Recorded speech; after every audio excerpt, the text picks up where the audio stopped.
મારા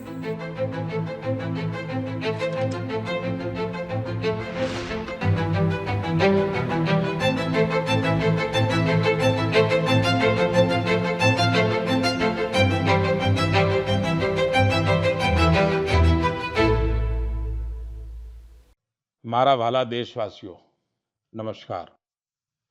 આપણા જીવનમાં કેટલીક તારીખો એવી હોય છે જેને યાદ રાખવા માટે આપણે કેલેન્ડર જોવાની જરૂર નથી પડતી. આજે 26 જુલાઈ, આજે પણ એવી જ એક તારીખ છે. કારગિલ વિજય દિવસ છે. આ દિવસ આપણને ગર્વથી ભરી દે છે. આ દિવસ આપણને આપણા વીર જવાનોના અદ્ભુત સાહસની યાદ અપાવે છે. કારગિલની ઊંચી ઊંચી ચોટીઓ, કઠિન હવામાન, દુશ્મનોનો પડકાર, દરેક પરિસ્થિતિ આપણા સૈનિકોની સામે હતી. પણ તેમનો જુસ્સો દરેક પડકાર કરતા મોટો હતો. તેમણે ભારત માતાની રક્ષા માટે પોતાનું સર્વસ્વ અર્પણ કરી દીધું. આજે કારગિલ વિજય દિવસ પર હું તમામ વીર શહીદો અને વીર સૈનિકોને આદરપૂર્વક નમન કરું છું. મિત્રો, આજનું ભારત પોતાના વીરોને માત્ર યાદ જ નથી કરતું, પરંતુ તેમની વીરગાથાઓને નવી પેઢી સુધી પણ પહોંચાડે છે. આ જ ભાવના સાથે આ વર્ષે એક ખાસ શૌર્ય વિજય યાત્રા કાઢવામાં આવી છે. 14 જુલાઈના રોજ દિલ્હીના નેશનલ વોર મેમોરિયલથી શરૂ થયેલી આ મોટરસાયકલ યાત્રા દ્રાસના કારગિલ વોર મેમોરિયલ સુધી પહોંચશે. તેનો સંદેશ છે one ride, one nation, one salute. આ યાત્રા આપણને યાદ અપાવે છે કે રાષ્ટ્ર માટે આપેલું બલિદાન ક્યારેય ભૂલી શકાય નહીં. મિત્રો, આજે ભારત પોતાના સૈનિકોના સાહસની સાથે સાથે પોતાની તકનીકી ક્ષમતાને પણ સતત મજબૂત કરી રહ્યું છે. થોડા દિવસો પહેલા ભારતીય નૌકાદળમાં INS મહેન્દ્રગિરીને સામેલ કરવામાં આવ્યું છે. આ આધુનિક લડાયક જહાજ ભારતમાં જ ડિઝાઇન કરવામાં આવ્યું છે અને ભારતમાં જ બન્યું છે. આમાં 75%થી વધુ સ્વદેશી વસ્તુઓનો ઉપયોગ થયો છે. આ આત્મનિર્ભર ભારતની વધતી જતી શક્તિનું પ્રતીક છે. આ જ મહિને DRDOએ પિનાકા લોંગ રેન્જ ગાઇડેડ રોકેટનું પણ સફળ પરીક્ષણ કર્યું. આ સફળતા પાછળ આપણા વૈજ્ઞાનિકો અને એન્જિનિયરોની સામૂહિક મહેનત છે. 2-3 દિવસ પહેલા જ DRDO એ કુશા મિસાઇલનું પણ સફળ પરીક્ષણ કર્યું છે. મિત્રો, આજે સંરક્ષણ ઉત્પાદન હોય, સંરક્ષણ નિકાસ હોય કે મિત્ર દેશો સાથે રાજકીય સહયોગ, ભારત દેશ સતત નવી ઊંચાઈઓ તરફ આગળ વધી રહ્યો છે. આ મહિનાની શરૂઆતમાં હું ઇન્ડોનેશિયાના પ્રવાસે હતો, જ્યાં બ્રહ્મોસ અને અસ્ત્ર મિસાઇલો માટે એક ઘણી મોટી સમજૂતી કરવામાં આવી છે. દુનિયાનો ભરોસો ભારતના સંરક્ષણ સાધનો અને તકનીક પર વધી રહ્યો છે. ચાલો, આ કારગિલ વિજય દિવસ પર આપણે આપણા અમર શહીદોને વંદન કરીએ અને એક સુરક્ષિત, સક્ષમ અને આત્મનિર્ભર ભારતના નિર્માણનો આપણો સંકલ્પ વધુ મજબૂત કરીએ. મારા વહાલા દેશવાસીઓ, મન કી બાતના ગયા અંકમાં મેં તમારી સાથે કેચ ધ રેઇન અભિયાનની ચર્ચા કરી હતી. મેં આગ્રહ કર્યો હતો કે વરસાદના દરેક ટીપાને બચાવવાના આ અભિયાનને જન આંદોલન બનાવો. કેચ ધ રેઇનનો સંદેશ બહુ સીધો છે. જ્યાં વરસાદ પડે, જ્યારે વરસાદ પડે, પાણીને ત્યાં જ બચાવો. તેથી 4 જુલાઈથી દેશભરમાં એક ખાસ અભિયાન પણ ચલાવવામાં આવી રહ્યું છે. તેના હેઠળ વરસાદના પાણીનો સંગ્રહ, ભૂગર્ભ જળ રિચાર્જ, જૂના જળ સ્ત્રોતોને ફરી જીવંત કરવા અને વૃક્ષારોપણને નવી ગતિ આપવામાં આવી રહી છે. મને બહુ આનંદ છે કે ગામ હોય કે શહેર, પંચાયતો હોય કે સામાજિક સંસ્થાઓ, દરેક જગ્યાએ લોકોએ ઉત્સાહપૂર્વક ભાગ લીધો છે. ક્યાંક જૂના તળાવોમાંથી કાદવ કાઢવામાં આવી રહ્યો છે, તો ક્યાંક કૂવા અને વાવોને ફરીથી નવું જીવન આપવામાં આવી રહ્યું છે. બંધ પડેલા બોરવેલ હવે ભૂગર્ભ જળ રિચાર્જનું માધ્યમ બની રહ્યા છે. મિત્રો, મધ્યપ્રદેશના સીધી જિલ્લામાં લગભગ 1,500 તળાવોનું નિર્માણ કરાયું છે. નરસિંહપુરમાં અમૃત સરોવરોને સજાવ્યા છે. મહારાષ્ટ્રના નાસિકમાં મોટી સંખ્યામાં પાણી સંગ્રહ કરવાની ક્ષમતા વિકસાવવામાં આવી છે. આંધ્રપ્રદેશના નંદિયાલમાં બધી જ ગ્રામ પંચાયતો આ અભિયાન સાથે જોડાયેલી છે અને જૂના તળાવોને ફરીથી ઉપયોગી બનાવવામાં આવ્યા છે. આપણા શહેરો પણ પાછળ નથી. છત્તીસગઢના કોરબા, ઓડિશાના ભુવનેશ્વર અને આંધ્રપ્રદેશના વિજયનગરમમાં આ અભિયાનના પ્રોત્સાહક પરિણામો જોવા મળી રહ્યા છે. આપણે પણ આપણી આસપાસના કોઈ તળાવ, કૂવા કે વાવની જવાબદારી લઈએ અને પાણીનું દરેક ટીપું બચાવીએ.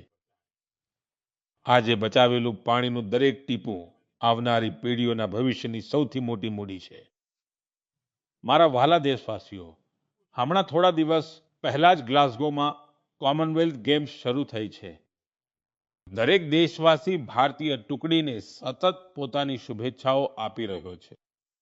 તેમની ઈચ્છા છે કે તમામ ખેલાડીઓ અને એથ્લેટ્સ શ્રેષ્ઠ પ્રદર્શન કરે અને લોકોના દિલ પણ જીતે. મિત્રો, આપણા યુવાનોએ છેલ્લા કેટલાક દિવસોમાં રમતગમતમાં ઘણી શાનદાર સિદ્ધિઓ મેળવી છે. પીવી સિંધુ બેડમિન્ટનની રમતમાં જાપાન ઓપનનું ટાઇટલ જીતનાર પ્રથમ ભારતીય ખેલાડી બન્યા છે. તેમની આ સિદ્ધિ પર આખા દેશને ગર્વ છે.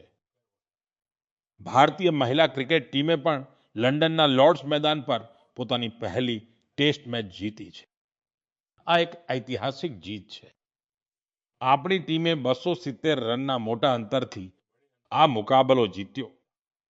પરંતુ વાત ફક્ત આટલી જ નથી. લોર્ડ્સના લાંબા ઇતિહાસમાં મહિલા ટીમની આ પહેલી ટેસ્ટ મેચ હતી. 1983માં આ જ મેદાન પર ભારતે પોતાનો પહેલો ક્રિકેટ વિશ્વ કપ જીત્યો હતો. આપણી નારી શક્તિએ અહીં દેશનું નામ રોશન કર્યું છે. મિત્રો, કેટલાક નાના પ્રયત્નો એવા પણ હોય છે જે ખૂબ મહત્વના હોય છે. મને કેરળમાં એર્નાકુલમના સાઉથ ચિત્તુરમાં રમતગમતના આવા જ એક પ્રયત્ન વિશે જાણવા મળ્યું છે. ત્યાંની એક શાળામાં સંસ્કૃત ક્લબ છે. અહીંના શિક્ષક અભિલાષજી ખૂબ જ અનોખી રીતે સંસ્કૃતને લોકપ્રિય બનાવી રહ્યા છે. આ યોજનાને અક્ષર કંદુક નામ આપવામાં આવ્યું છે, જેમાં સંસ્કૃતના અક્ષરોને ફૂટબોલમાં વપરાતા શબ્દો સાથે જોડીને સરળ રીતે સમજાવવામાં આવે છે. આનાથી શીખવામાં આનંદ મળે છે, સાથે જ રમતો પ્રત્યે લોકોનો લગાવ પણ વધે છે. મારા વહાલા દેશવાસીઓ, ગયા રવિવારે વિક્રમ-1ના સફળ પ્રક્ષેપણથી દરેક દેશવાસી ગર્વથી ભરેલો છે. આપણે સૌ ભારતીય અવકાશ ક્ષેત્રની આ ઐતિહાસિક ક્ષણના સાક્ષી બન્યા. આ ખાનગી ક્ષેત્ર દ્વારા વિકસાવવામાં આવેલું ભારતનું પ્રથમ રોકેટ છે. આપણા યુવા સંશોધકોએ એ કરી બતાવ્યું, જેની કલ્પના કરવી પણ મુશ્કેલ હતી. તેમણે અદ્ભુત કૌશલ્ય, ઉત્સાહ અને ધીરજ બતાવ્યા છે. લાંબા સમય સુધી આપણું અવકાશ ક્ષેત્ર ખાનગી ક્ષેત્ર માટે બંધ રહ્યું હતું. આ ક્ષેત્રમાં રસ ધરાવતા ઘણા યુવાનોને પોતાની પ્રતિભા બતાવવાની તક મળી રહી ન હતી. યુવાનોના હિતને ધ્યાનમાં રાખીને અમે અવકાશ ક્ષેત્રને ખાનગી ક્ષેત્ર માટે ખોલ્યું. આજે તેનું પરિણામ આખી દુનિયા જોઈ રહી છે. મિત્રો, આપણા યુવા મિત્રો વિજ્ઞાનમાં પણ ભારતનું મસ્તક ઊંચું કરી રહ્યા છે. સાયન્સ ઓલિમ્પિયાડ્સ દુનિયાની સૌથી મહત્વની સ્પર્ધાઓમાંની એક છે. આમાં મોટી સંખ્યામાં વિદ્યાર્થીઓ ભાગ લે છે.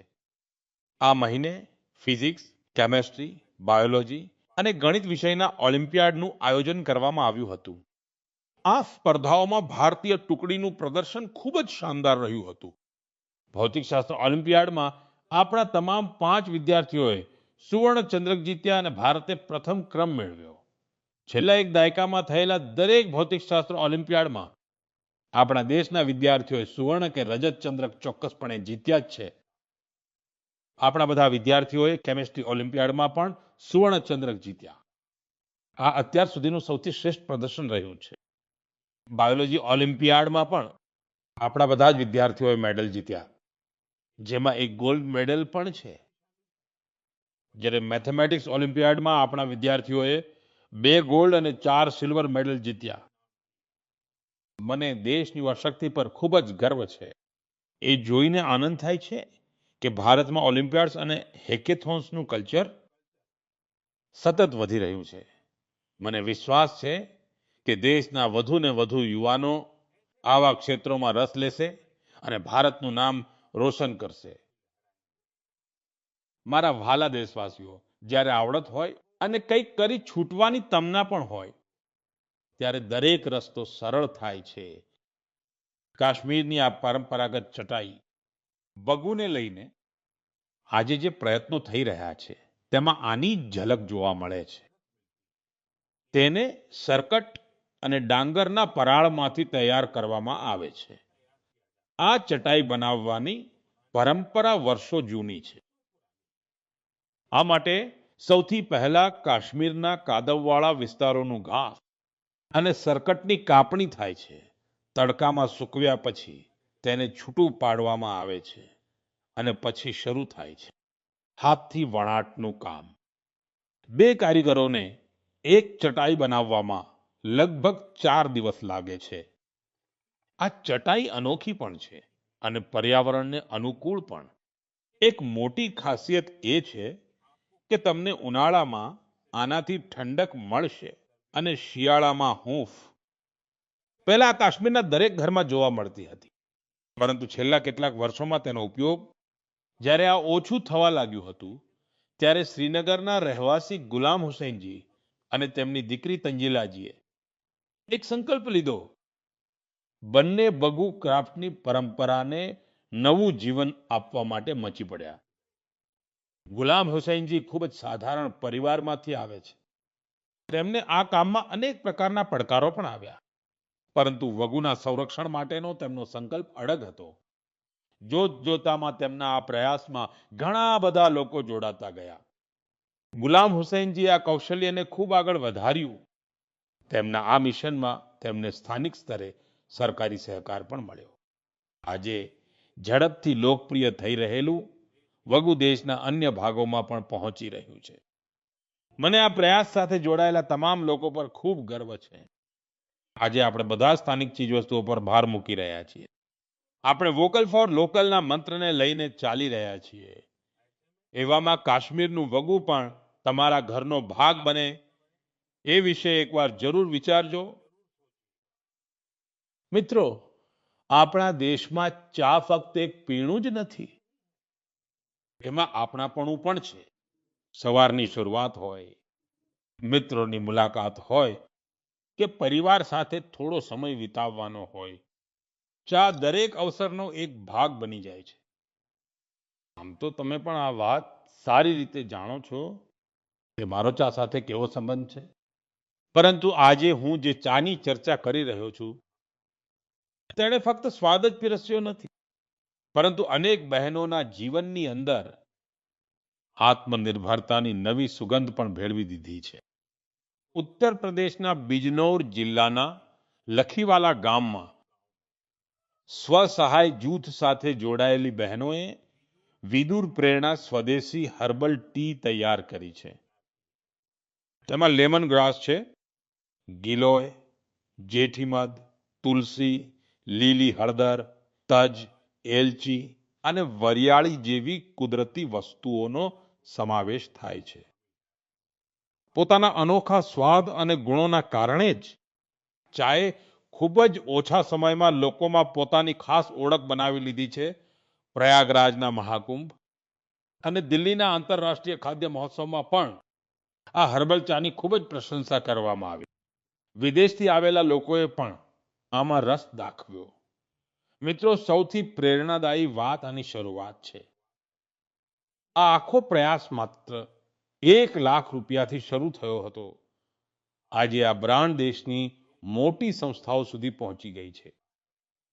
આ પહેલ આપણને જણાવે છે કે જ્યારે સ્થાનિક જ્ઞાન, કુદરત અને મહિલાઓનો આત્મવિશ્વાસ જ્યારે સાથે મળે છે, ત્યારે એક નાનકડો પ્રયાસ પણ મોટા ફેરફારની શરૂઆત બની જતો હોય છે.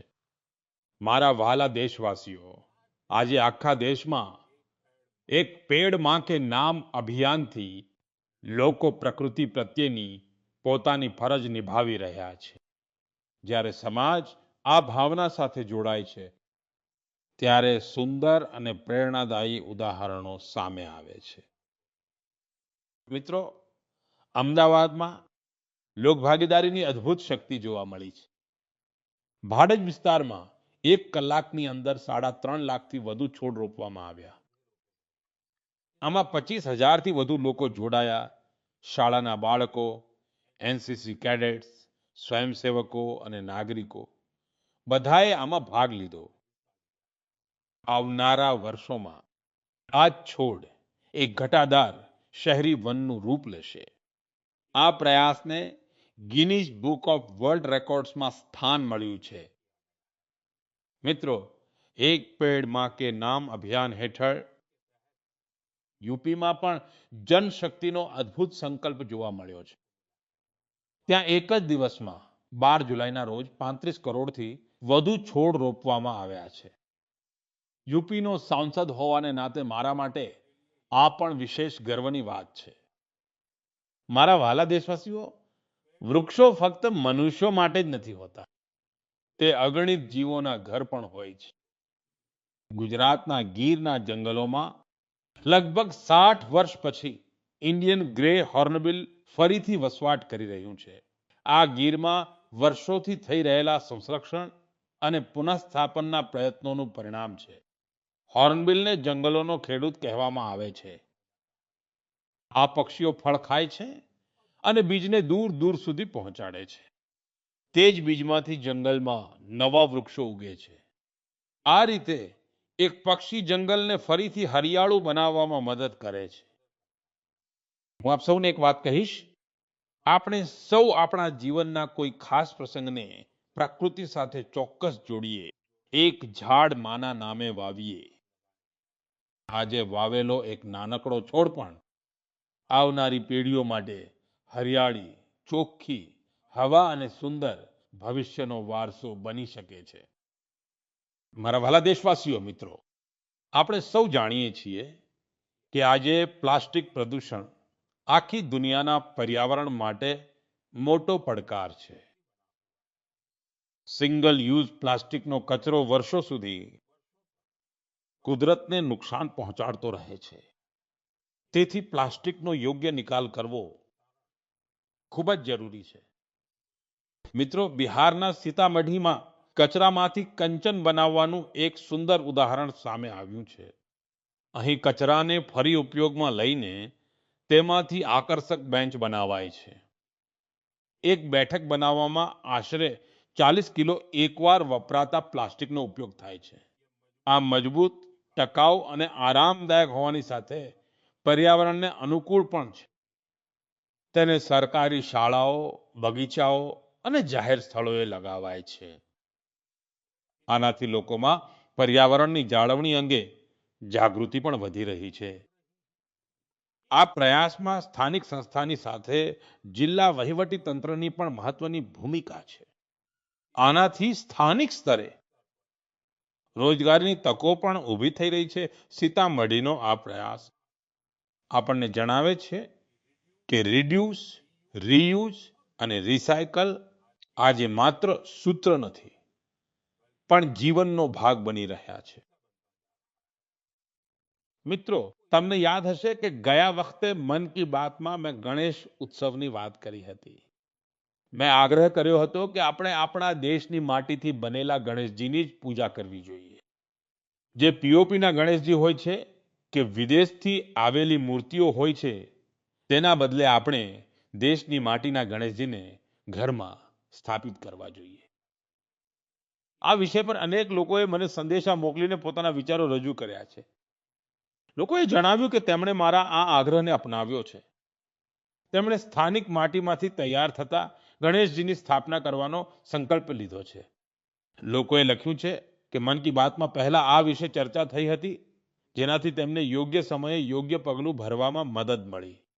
હું ફરી એકવાર મારો આગ્રહ દોહરાવું છું.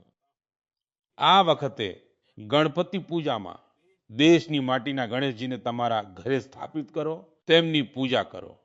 તમારો આ પ્રયાસ પણ એક રીતે કુદરતની જ પૂજા હશે.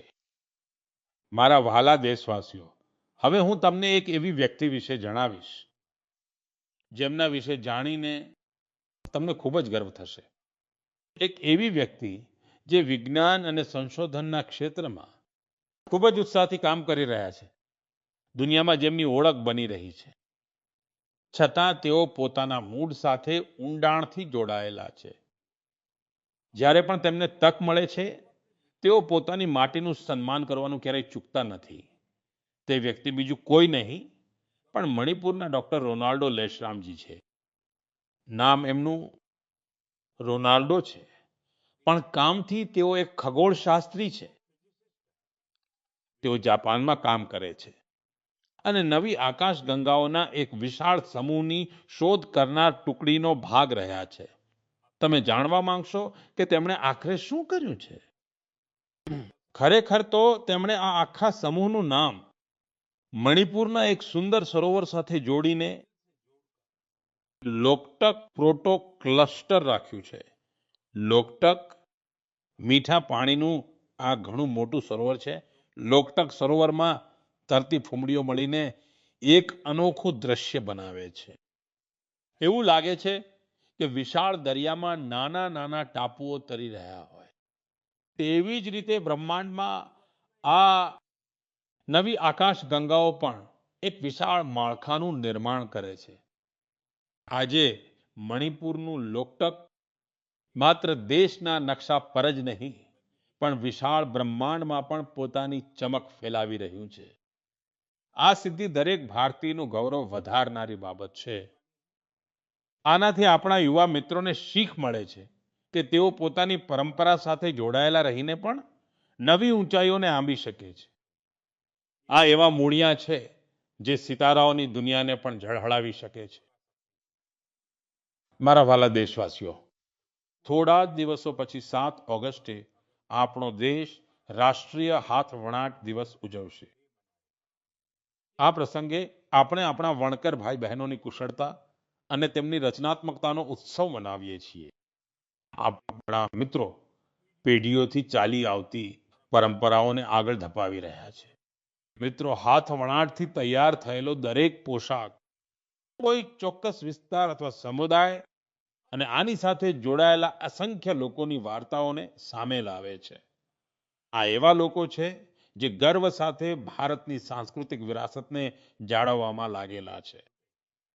આજે મારો આગ્રહ છે કે આપણે હસ્તકલાને પ્રોત્સાહન આપીએ અને વણકર મિત્રોનું સન્માન કરીએ. ચાલો આપણે લોકલ માટે વોકલની ભાવના મજબૂત કરીએ. મિત્રો, આજે દેશમાં જે રીતે હાથવણાટને વેગ આપવામાં આવી રહ્યો છે તેનાથી મોટી સંખ્યામાં લોકોનું જીવન સુધરી રહ્યું છે. પોચમપલ્લીથી પટના અને કોથમપલ્લીથી કચ્છ સુધી આના અનેક ઉદાહરણો જોવા મળે છે. આજે એવા અનેક લોકો છે જે હાથવણાટની ગૌરવશાળી પરંપરાને નવી ઉર્જા અને ઓળખ આપે છે. કોઈ પોચમપલ્લી ઇકતની સુંદર પરંપરા આગળ ધપાવે છે તો કોઈ મહિલા વણકરોને જોડીને ઊનના ઉત્પાદનો બનાવે છે.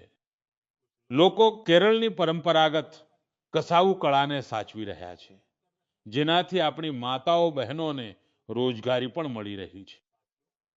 એક બીજો વિષય જેનો હું ખાસ કરીને ઉલ્લેખ કરવા માંગીશ તે છે ખાદી. આપણે સૌ જાણીએ છીએ કે ખાદી મહાત્મા ગાંધીને ખૂબ જ પ્રિય હતી. છેલ્લા કેટલાક વર્ષોમાં ખાદી ઘણી લોકપ્રિય થઈ છે. છેલ્લા 12 વર્ષના ગાળામાં તેનું વેચાણ 6 ગણું વધી ગયું છે. વેચાણનો આ આંકડો હવે 8,000 કરોડ રૂપિયાની નજીક છે. મારો આપ સૌને આગ્રહ છે, આવનારા તહેવારમાં ખાદીની કોઈ વસ્તુ, હાથવણાટની કોઈ વસ્તુ, હસ્તકળાની કોઈને કોઈ વસ્તુ ચોક્કસ ખરીદજો. મારા વહાલા દેશવાસીઓ, જો તમને પૂછવામાં આવે કે ભારતમાં કેટલા પ્રકારના સંગીતના વાદ્યો છે તો તમે વિચારમાં પડી જશો. આવું એટલા માટે કારણ કે આપણે ત્યાં ઘણા બધા વાદ્ય યંત્રો અને તેની સાથે જોડાયેલી પરંપરાઓ છે. આવું જ એક વાદ્ય છે ત્રિપુરાનું ચોંગપ્રેંગ, જે ત્યાંના આદિવાસી સમુદાયોમાં ખૂબ જ લોકપ્રિય છે. વાંસમાંથી બનેલા આ વાદ્યમાં 3 તાર હોય છે, જેમાંથી નીકળતી ધૂન ખૂબ જ મધુર હોય છે, જે સરોદના સૂર જેવી છે. કેટલાક કારણોસર યુવાનોમાં તેની લોકપ્રિયતા ઓછી થવા લાગી હતી. આવા સમયે સૂરજકુમાર દેવબર્માજીએ તેને ફરીથી લોકપ્રિય બનાવવાનો સંકલ્પ લીધો. આજે તેમનો પ્રયાસ રંગ લાવી રહ્યો છે. તેઓ ચોંગ પ્રેંકની સાથે જ ત્યાંના અન્ય પરંપરાગત વાદ્યો પર પણ રજૂઆત કરતા રહ્યા છે. કોકબોરોક લોકગીતો, બાઉલ ગીતો, બંગાળી લોકગીતો તેમને ખૂબ ગમે છે. હવે હું તમને એક નાનકડી ઝલક સંભળાવવા માંગુ છું. આ સંગીતને જે તમે ક્યારેય ભૂલી નહીં શકો.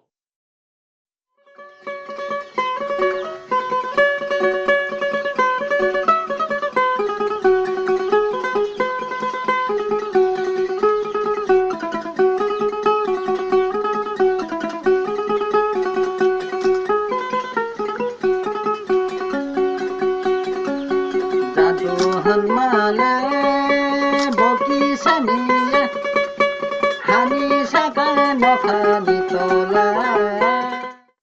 મિત્રો, મને વિશ્વાસ છે કે આ સાંભળીને તમારા મનને ખૂબ આનંદ થયો હશે. મને દેવ વર્માજી પર ખૂબ ગર્વ છે. પરંપરાગત સંગીતને લોકપ્રિય બનાવવાનો તેમનો પ્રયાસ ખરેખર પ્રશંસનીય છે. મારો આગ્રહ છે કે તમે પણ તમારી આસપાસના પરંપરાગત વાદ્યોની માહિતી સોશિયલ મીડિયા પર ચોક્કસ શેર કરજો. તમારી આ કોશિશ બીજાઓને પણ પરંપરાગત ભારતીય સંગીત સાથે જરૂર જોડશે. મારા વહાલા દેશવાસીઓ, આવતીકાલે 27 જુલાઈના રોજ ભારત રત્ન ડોક્ટર એપીજે અબ્દુલ કલામજીની પુણ્યતિથિ છે. ડોક્ટર કલામના વ્યક્તિત્વમાં અનેક પ્રેરણાદાયી રૂપો હતા, પરંતુ તેમના હૃદયની સૌથી નજીક એક શિક્ષકની ભૂમિકા હતી. તેઓ બાળકો અને યુવાનોને મોટા સપના જોવા માટે પ્રેરિત કરતા હતા. સંજોગોવશાત આ જ અઠવાડિયે આપણે ગુરુ પૂર્ણિમાનો પવિત્ર પર્વ ઉજવીશું. આપણા માતા પિતા આપણા પ્રથમ ગુરુ હોય છે, શાળાના શિક્ષકો. આપણને અક્ષર જ્ઞાન આપે છે. ગુરુ પૂર્ણિમા એવા તમામ ગુરુઓ પ્રત્યે કૃતજ્ઞતા વ્યક્ત કરવાનો અવસર છે. હું દેશના તમામ શિક્ષકો અને ગુરુજનોને શ્રદ્ધાપૂર્વક પ્રણામ કરું છું. મિત્રો, થોડા જ અઠવાડિયા પછી આપણે આપણી સ્વતંત્રતાનો મહાપર્વ પણ ઉજવીશું. 15 ઓગસ્ટ દરેક ભારતીય માટે ગર્વનો દિવસ છે કે એ અસંખ્ય વીરોને યાદ કરવાનો દિવસ છે, જેમણે ભારત માતાની આઝાદી માટે પોતાનું સર્વસ્વ અર્પણ કરી દીધું. તેમના ત્યાગ અને તપસ્યાને લીધે જ આજે આપણા હાથમાં તિરંગો છે. આ તિરંગામાં આપણા બંધારણના આદર્શો સમાયેલા છે. મિત્રો, છેલ્લા કેટલાક વર્ષોમાં હર ઘર તિરંગા અભિયાને સમગ્ર દેશને એક અદ્ભુત લાગણીથી જોડ્યો છે. દરેક ઘરે અને શેરીમાં તિરંગાનો ઉત્સવ દેખાય છે. આ વર્ષે પણ આપણે હર ઘર તિરંગા અભિયાનને પૂરા ઉત્સાહ સાથે આગળ વધારવાનું છે. પોતાના ઘરે પૂરા સન્માન સાથે તિરંગો લહેરાવવાનો છે. મિત્રો, દર વર્ષે 15 ઓગસ્ટ પહેલા તમે મને ઘણા વિચારો અને સૂચનો મોકલો છો. આ વર્ષે પણ તમે તમારા વિચારો માયગોવ પર જરૂરથી જણાવજો. હું તમારા સૂચનોની આતુરતાથી રાહ જોઉં છું. મિત્રો, મન કી બાતમાં આજે આટલું જ. આવતા મહિને આપણે ફરી મળીશું. દેશવાસીઓની અનેક નવી સિદ્ધિઓ અને પ્રેરણાદાયી પ્રયાસોની વાતો સાથે. ત્યાં સુધી મને રજા આપો. આપ સૌનો ખૂબ ખૂબ આભાર. નમસ્કાર.